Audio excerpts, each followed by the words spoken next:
Hello नमस्कार दोस्तों, स्वागत है आपका अपने YouTube channel education first information 2.0 में। तो साथियों, ये वीडियो आपके लिए महत्वपूर्ण होने वाली है क्योंकि इस वीडियो में आपको कराने वाले हैं पेपर कोड G274 की महत्वपूर्ण क्लासेस। तो चलिए स्टार्ट करते हैं। बुक का नाम हो जाएगा समकालीन राजनीतिक सिद्धांत, कॉन्टेम्परेरी पॉलिटिकल थ्योरी। ये हमारी 7वीं वीडियो। इससे पहले हमने 6 वीडियो बनाकर अपलोड कर दिए हैं। यदि आपने अभी तक नहीं देखे हैं तो आप यूट्यूब की प्ले लिस्ट में जाइए, वहाँ ये वीडियो आपको देखने को मिल जाएंगी। तो MA private first year classes हम आपके लिए करा रहे हैं। तो ये आपका बहुत ही महत्वपूर्ण क्वेश्चन हो जाएगा परीक्षा की दृष्टि से। तो चलिए स्टार्ट करते हैं। यदि आप साथियों हमारे चैनल पर नए हैं तो प्लीज़ चैनल को सब्सक्राइब जरूर कर लें ताकि आने वाली वीडियो की नोटिफिकेशन आपके पास पहुंच जाए, और वीडियो अच्छी लगे तो एक प्यारा सा कमेंट कर दें। तो चलिए क्वेश्चन की तरफ चलते हैं। भारत में नारी अधिकारों की संवैधानिक और राजनीतिक स्थिति की विवेचना कीजिए। भारत में नारी अधिकारों की संवैधानिक और राजनीतिक स्थिति की विवेचना कीजिए। तो उत्तर देखते हैं इसका। स्वतंत्रता के पश्चात स्त्रियों की स्थिति में सुधार करने के लिए अनेक प्रयास किए गए हैं, इसलिए वर्तमान समाज में उनकी स्थिति परंपरागत समाज से काफ़ी अच्छी हो गई है। ठीक। सन 1921 के बाल विवाह अवरोधक अधिनियम में सन 1989 में संशोधन करके लड़की की विवाह की उम्र 18 वर्ष कर दी गई है।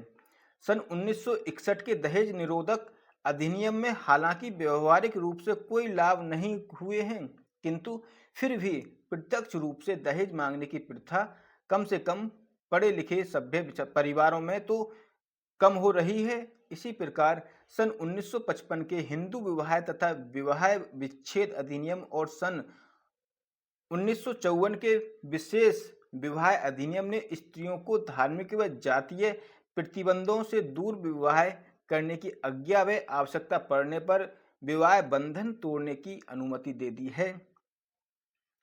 अब बहुपत्नी विवाह गैर कानूनी है तथा विधवा पुनर्विवाह को भी कानूनी मान्यता प्राप्त है। सन 1956 के उत्तराधिकार अधिनियम द्वारा हिंदू स्त्रियों को भी पुरुषों के समान ही संपत्ति यानी कि संपत्ति संबंधी अधिकार प्राप्त हो गए हैं। व्यवहार में इस कानून से भी उनको अधिक लाभ नहीं मिला है, फिर भी इसके कारण विवाह के बाद भी पिता या भाई के घर कुछ दिन अधिकार पूर्वक रह तो सकती ही हैं।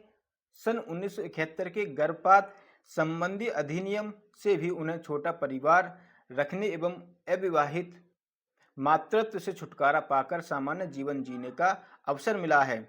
इन सभी कानूनी व्यवस्थाओं से परिवार के अंदर स्त्री की स्थिति काफी सुधरी है।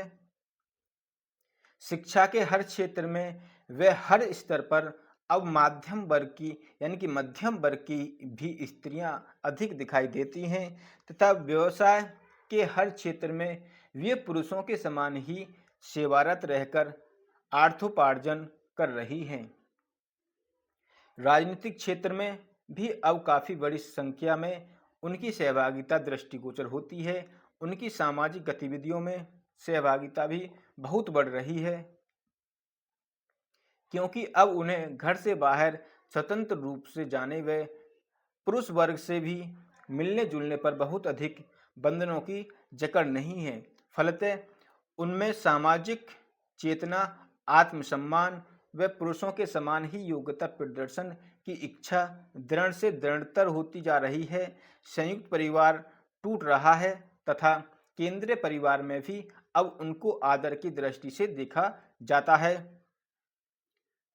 पाश्चात्य संस्कृति औद्योगिकरण, शहरीकरण, आधुनिकीकरण के प्रभाव तथा यातायात व संचार के साधनों में उन्नति से उनके परिस्थिति संबंधित अभियान को गति मिली है।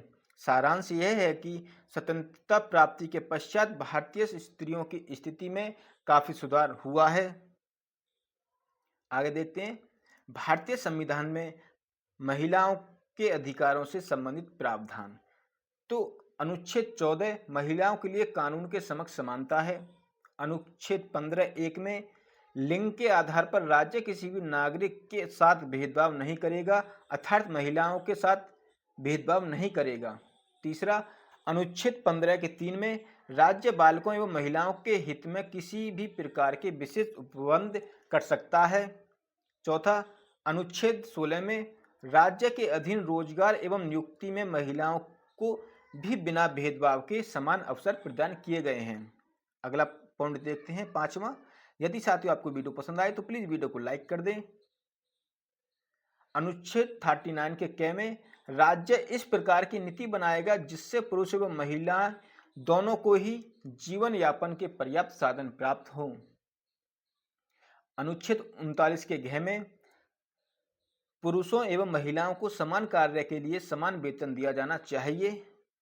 अनुच्छेद 39 के ड में पुरुष एवं महिलाओं या पुरुष एवं महिला कर्मकारों के स्वास्थ्य और शक्ति का दुरुपयोग न हो, इसके लिए राज्य को कानून बनाने चाहिए जिससे आर्थिक आवश्यकता से विवश होकर वह ऐसे रोजगार में न पड़ जाए जो उनकी शक्ति के अनुकूल न हो। अनुच्छेद 39 का के राज्य को निःशुल्क विधि यानी कि राज्य को निःशुल्क विधिक सहायता प्रदान करने के लिए नियत बनाना चाहिए जिससे निर्धनता एवं किसी अन्य निर्योग्यता के आधार पर व्यक्ति न्याय पाने से वंचित न रह जाए।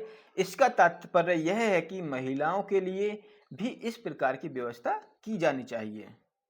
तो ये साथियों आपका क्वेश्चन परीक्षा की दृष्टि से अति महत्वपूर्ण हो जाएगा, तो आप इन आर्टिकल को एक बार लिख कर देख के जरूर जाएं। आर्टिकल यानी कि अनुच्छेद 42 काम की न्याय संगत और मानवोचित दशाओं को सुनिश्चित करने के लिए महिलाओं के लिए प्रसूति सहायता के लिए उपबंध करेगा। अनुच्छेद 46 राज्य जनता के दुर्बल वर्गों, विशिष्टता, अनुसूचित जातियों और अनुसूचित जनजातियों की शिक्षा और अर्थ संबंधी हितों की अभिवृद्धि करेगा तथा सामाजिक अन्याय और सभी प्रकार के शोषण से उनकी रक्षा करेगा। इसमें महिलाएं भी शामिल हैं। अनुच्छेद 47 राज्य को पोषाहार स्तर और जीवन स्तर को ऊंचा करने तथा लोक स्वास्थ्य का सुधार करने के लिए कार्य करना चाहिए। इसमें महिलाओं के लिए भी प्रावधान किया जा सकता है। अनुच्छेद 51 का क और ड भारत के प्रत्येक नागरिक का यह कर्तव्य होगा कि वह ऐसी प्रथाओं का त्याग करे जो महिलाओं के सम्मान के विरुद्ध हो। अगला पॉइंट हो जाएगा अनुच्छेद 243 यानी 243 का घ का तीसरा पॉइंट, प्रत्येक पंचायत में प्रत्यक्ष निर्वाचन द्वारा भरे जाने वाले स्थानों की कुल संख्या में कम से कम 1/3 स्थान महिलाओं के लिए आरक्षित रहेंगे। अगला पॉइंट हो जाएगा साथियों आपका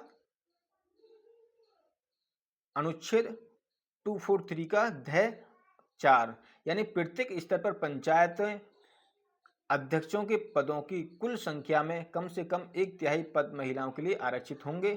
और 15वां अनुच्छेद 243 के 3 में प्रत्येक नगरपालिका में प्रत्यक्ष निर्वाचन द्वारा भरे जाने वाले स्थानों की कुल संख्या के कम से कम 1/3 स्थान महिलाओं के लिए आरक्षित होंगे। उपरोक्त विवेचन से स्पष्ट है कि भारत में नारी अधिकारों की संवैधानिक और राजनीतिक स्थिति अत्यंत सुदृढ़ है। तो साथियों ये आपका आर्टिकल से संबंधित क्वेश्चन हो गया महिलाओं के। तो चलिए यहीं तक। यदि आपको वीडियो पसंद आई हो तो प्लीज़ वीडियो को लाइक करके अपने फ्रेंडों को शेयर कर दें ताकि ऐसे वीडियो आपको मिलती रहें और ऐसी वीडियो हम आपको देते रहेंगे और आप सेकंड ईयर की भी तैयारी बहुत ही अच्छे से इसी तरीके से कराएंगे। तो चलिए जय हिंद साथियों।